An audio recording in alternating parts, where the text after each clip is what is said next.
বিগত কয়েক মাস যাবৎ বারবার প্রধানমন্ত্রীকে যে বিভেদ সৃষ্টি করবেন না, আমাদেরকে এমন জায়গায় ধাক্কায় নিয়ে যাবেন না যেখান থেকে আপনাদের পতন শুরু হবে। গতকালের 3টা জায়গায় যে হামলা হয়েছে এটাই প্রমাণ করে আপনার দলের লোকেরা আপনাকে প্রধানমন্ত্রী হিসেবে চায় না। তারাই আপনাকে প্রধানমন্ত্রীর পদ থেকে বাইর করার জন্য ষড়যন্ত্র করছে। আমি বারবার বলেছি ষড়যন্ত্রকারীরা আপনার চারিপাশে অবস্থান করছে। এই কথাগুলি বলার কারণে আমাকে বলা হচ্ছে আমি রাজাকার হয়ে গেছি।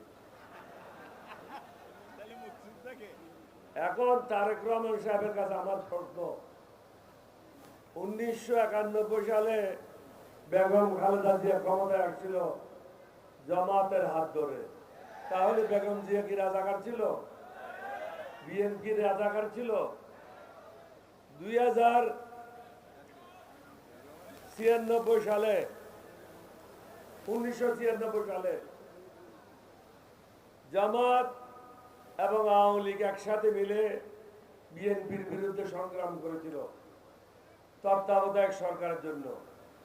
সুতরাং জামাত আওয়ামী লীগের সাথেও কাজ করেছে, 14 দলীয় ঐক্যজোটের সাথেও কাজ করেছে, বেগম জিয়ার সাথেও কাজ করেছে। 2001 সালে বিএনপির মন্ত্রিসভায় নিজামী সাহেব ছিল, মোজাহিদ সাহেব ছিল। আমি কিন্তু সেই মন্ত্রিসভায় ছিলাম না, তাহলে কি ওটা রাজাকারের মন্ত্রিসভা ছিল? AKS অর্জন করলো গিনেস ওয়ার্ল্ড রেকর্ডস। AKS আমার গায়ে গন্ধটা কোথায় পেলেন? আমি তো জামাতে যোগদান করি নাই। আমরা যারা বাংলাদেশের স্বাধীনতা সার্বভৌমত্ব রক্ষা করতে চাই, বিদেশিদের হাত থেকে বাংলাদেশকে নিরাপদ রাখতে চাই, বাংলাদেশের মানুষকে নিরাপদ করতে চাই, ইসলামিক আদর্শে বিশ্বাস করি, নবীর আদর্শে বিশ্বাস করি, আমরা ঐক্যবদ্ধ হয়েছি। এতে আপনাদের গাত্রতা হওয়ার কোনো কারণ তো আমি দেখি না। এটা ভারতের বয়ান, বাংলাদেশের মানুষকে বিভক্ত করে শাসন করা। দয়া করে এখনো সময় আছে। আপনার দলে যারা দালালেরা আছে তাদেরকে চিহ্নিত করেন।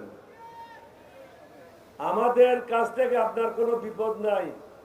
বিপদ হলো আপনার ঘরে যে দালালগুলি আছে তাদের কাছ থেকে আপনার বিপদ।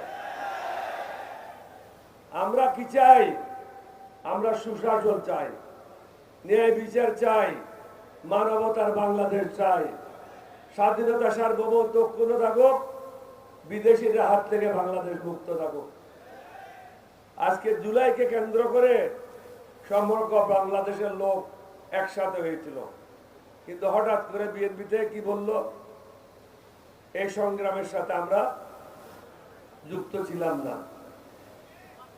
এটা আপনাদের বক্তব্য। তারপরে আমরা মনে করি জুলাইকে কেন্দ্র করে সমগ্র জাতিকে ঐক্যবদ্ধ হওয়া উচিত।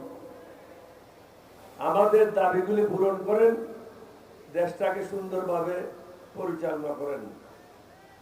আমরা আপনাদেরকে সাহায্য করতে প্রস্তুত আছি। সেই সাহায্য হবে মানবতার বাংলাদেশ গড়ার জন্য, নিরাপদ বাংলাদেশ গড়ার জন্য। বিদ্যুৎ থাকবে না, গ্যাস থাকবে না, রাস্তা দখল হয়ে গেছে হকার দ্বারা। বিএনপির হকাররা সব রাস্তা দখল করে নিয়েছে। আপনি তো বিএনপির হকারদেরকে সামলাতে পারছেন না। 18 কোটি মানুষকে কিভাবে সামলাবেন? আগে ঢাকাটা পরিষ্কার করেন, তারপরে বুঝবো আপনি সত্যিকার অর্থে বাংলাদেশের মানুষের মঙ্গলের জন্য এসেছেন। আমি লম্বা করবো না, জোহরের নামাজ আসন্ন। আপনাদেরকে শুধু একটাই কথা বলবো, ইরানের দিকে তাকান। ইমানে বলিয়ান হয়ে সমগ্র পৃথিবীকে দেখাই দিয়েছে ইমানের সাথে কেউ মোকাবেলা করা সম্ভব না। বেঈমান মুনাফিককে দিয়ে দেশের কখনো মঙ্গল হবে না। আপনারা কি ইমানদারের কাতারে আছেন? এটা হাত তুলে দেখেন না। সাংবাদিক ভাইরা দেখেন, ইমানদাররা উপস্থিত হয়েছে যুদ্ধ করার জন্য প্রস্তুত। আপনাদের সবাইকে ধন্যবাদ। বাংলাদেশ জিন্দাবাদ। আসসালামু আলাইকুম ওয়া রাহমাতুল্লাহ।